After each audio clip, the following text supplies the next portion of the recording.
মৰিয়নী নকছৰী গোহাইবাৰী চাহ বাগিচাত স্বত্বাধিকাৰৰ বিৰুদ্ধে আচ্ছা আৰু চাহ শ্ৰমিকৰ প্ৰতিবাদ।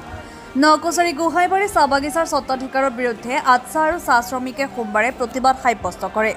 চাহ বাগিচাখনৰ মাজভাগত স্বত্বাধিকাৰ দেৱাশিষ শৰ্মাই কিছু এলেকাৰ চাহ গছ উঠাই ধুদৰাৰী নিৰ্মাণ কৰা এটা ঠিকাদাৰ পক্ষক সামগ্ৰী ৰাখিবৰ বাবে প্ৰদান কৰিছে।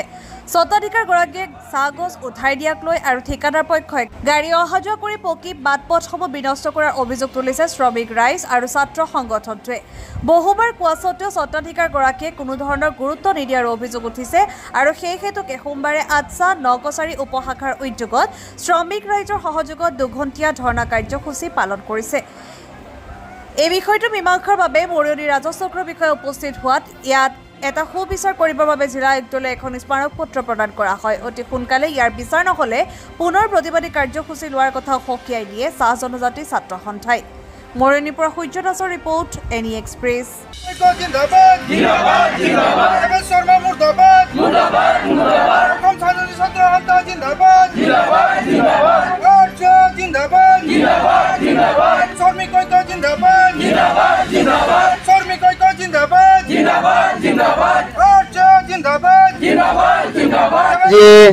অতি দুৰ্ভাগ্যজনক বিষয়। আজি অসম চাহী ছাত্ৰ সন্থাৰ নকছাৰী উপশাখাৰ উদ্যোগত গোহাইবাৰী চাহ বাগিচাত আজি 2 ঘণ্টা ধৰ্ণা কাৰ্যসূচীত আমি এইকাৰণে ল'বলগীয়া হৈছে, যিহেতু চাহ বাগিচাত আমাৰ নকছাৰী প্ৰথমবাৰৰ বাবে গোহাইবাৰী চাহ বাগিচাত উচ্ছেদৰ যি ব্যৱস্থা গ্ৰহণ কৰিছে, যি স্বত্বাধিকাৰী দেৱাশিষ শৰ্মা নামৰ যি স্বত্বাধিকাৰে চাহ বাগিচা উচ্ছেদ কৰাৰ যি ব্যৱস্থা গ্ৰহণ কৰিছে, আমি তেখেতক দোষাৰোপ কৰিছোঁ আৰু তেখেতক আমি ইয়াৰ পৰা আমি দাবী জনাইছোঁ তেখেতে যি উচ্ছেদ কৰিছে এই ব্যৱস্থা কিন্তু সম্পূৰ্ণ শেষ কৰিব লাগিব। অনাথা কিন্তু চাৰিজনী ছাত্ৰ সন্থাই ৰৈ নাথাকে বা এনেকৈ বহি নাথাকে বা অসম চাৰিজনী ছাত্ৰ সন্থাই হওক বা এছচিমেছে হওক, আমি ইয়াৰ যোগেদি অসম চৰকাৰে এটা কথা অনুৰোধ জনাব বিচাৰিছোঁ। আমাৰ গোহাইবাৰী চাহ বাগিচাত অবৈধভাৱে যে চাহ উচ্ছেদ কৰিছে ইয়াৰ ব্যৱস্থা কিন্তু চৰকাৰে গ্ৰহণ কৰিব লাগিবই। ইয়াত আপোনালোকে দেখিছে যে গোহাইবাৰী চাহ বাগিচাত চাহ উচ্ছেদ কৰি ইয়াত ডিফু খোলাৰ ব্যৱস্থা কৰিছে, বালি শিল বালি ইয়াত ডুম কৰি ৰাখিছে আৰু এইটো আমাৰ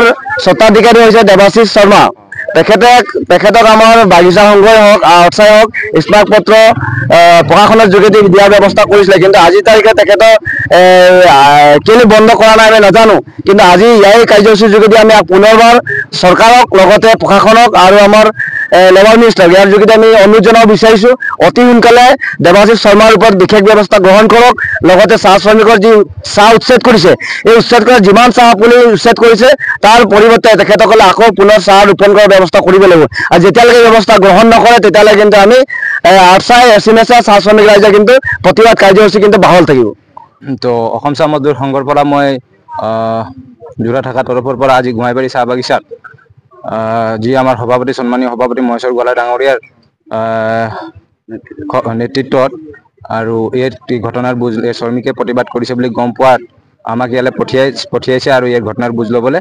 গতিকে ইয়াত এইটো যি বাগিচা উচ্ছেদ কৰি যি মানে প্ৰতিষ্ঠান গঢ়াৰ চেষ্টা চলাইছে, এইটো প্ৰতিষ্ঠানৰ ক্ষেত্ৰত আমাৰ অসম চাহ মজদুৰ সংঘই প্ৰথমৰ পৰাই লাগি আছে যিহেতু এইটো বন্ধ হ'ব লাগে বুলি। আৰু সেই পৰ্যায়ক্ৰমে আমাৰ লেবাৰ কমিশ্যনাৰ আছিল, লেবাৰ শ্ৰম আয়ুক্ত আছিলে, শ্ৰম আয়ুক্ত মহোদয়াকো আমি স্মাৰক পত্ৰ দিয়া হৈছে। আৰু এই কাৰ্যসূচীটো আমি ভাবিছিলোঁ বন্ধ হৈ গৈছে, কিন্তু ভিতৰুৱাকৈ এই অনুষ্ঠানটোৰ কাম কাজ চলি আছে বুলি আমি গম পোৱা নাছিলোঁ। আৰু সেই ক্ৰমে আজি নকছাৰী আচ্ছাই বিষয়ববীয়াই আজি যি প্ৰতিবাদী কাৰ্যসূচী গঢ়িছে তাৰ কাৰণে আমি অসম চাহ মজদুৰ সংঘই আচ্ছাকো ধন্যবাদ জ্ঞাপন কৰিছোঁ, যিহেতু তেওঁলোকে শ্ৰমিকৰ কাৰণে ওলাই আহিছে আৰু ওলাই থাকে। গতিকে এই অনুষ্ঠানটো এই বাগিচা উচ্ছেদ কৰি এই অনুষ্ঠানটো বন্ধ কৰিবৰ কাৰণে আমি অনুৰোধ জনাম। আৰু আমাৰ শ্ৰম মন্ত্ৰী আছে, অসম চৰকাৰ আছে, আৰু আমি চবকে অনুৰোধ জনাইছোঁ যে বাগিচা যিকোনো অনুষ্ঠানৰ কাৰণে বাগিচা উচ্ছেদ কৰিব নালাগে। আৰু বাগিচা উচ্ছেদ কৰিলে আমাৰ শ্ৰমিকসকলৰ অলপ অসুবিধা হয়, যিহেতু কৰ্মস্থাপনৰ ক্ষেত্ৰত হওক ষ্ট্ৰেংথৰ ক্ষেত্ৰত হওক। গতিকে আমি এইবোৰ বাগিচা উচ্ছেদ কাৰ্যটো আমি কোনোমতে মানি নলওঁ। অসম চাহ মজদুৰ সংঘই কোনোদিন মনা নাই আৰু নামানে, এইটো আমাৰ স্পষ্ট কথা আছে।